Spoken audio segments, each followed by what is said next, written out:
you knock this off. And that wasn't part of your plan. And voila.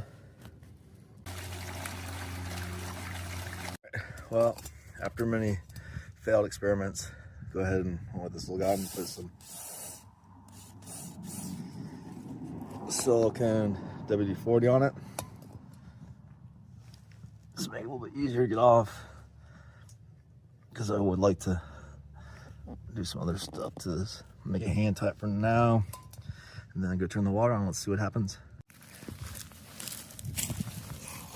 Turn the water back on.